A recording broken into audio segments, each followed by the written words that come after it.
Are you stuck with a program designed using best practices that is fully implemented but does not show intended results? Have you found that your proposed solutions do not really change the situation on the ground? If so, you've experienced a capacity development trap.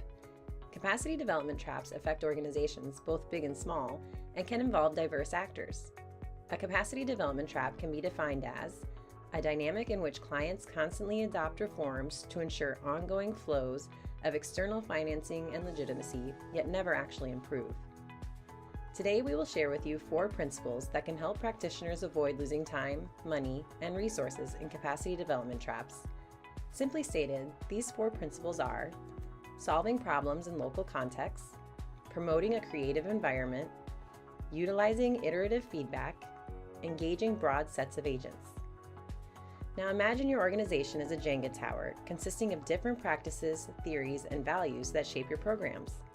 You have meticulously chosen each block based on the context of your organization to ensure that your programs are successful.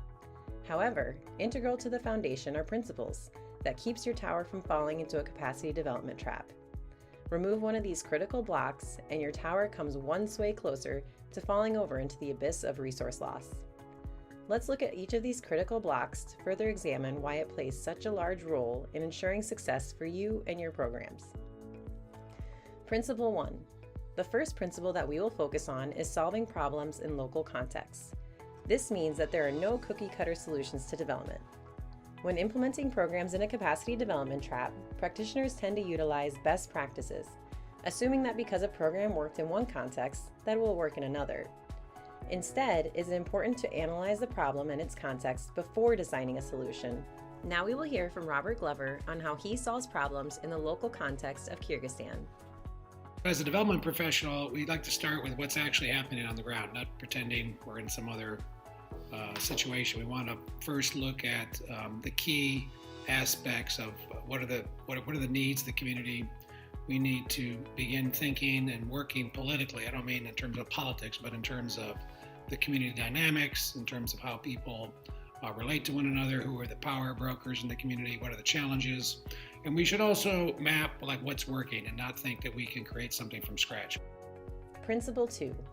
The second principle promotes an environment that makes decisions based on results from experimentation and from practitioners deviating from traditional structures.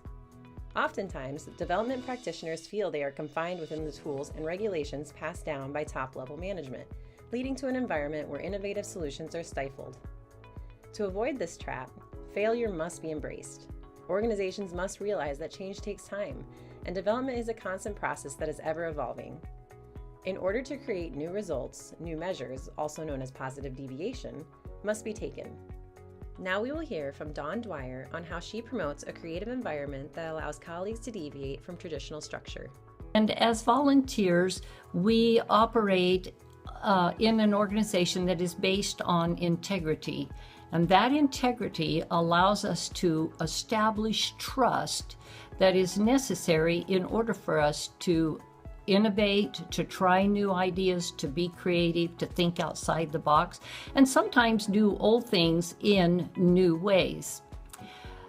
Because of this, we will have failures. And when we have failures, they are dealt with in such a way that it allows us the freedom to learn from those failures and to determine how we will implement the lessons learned.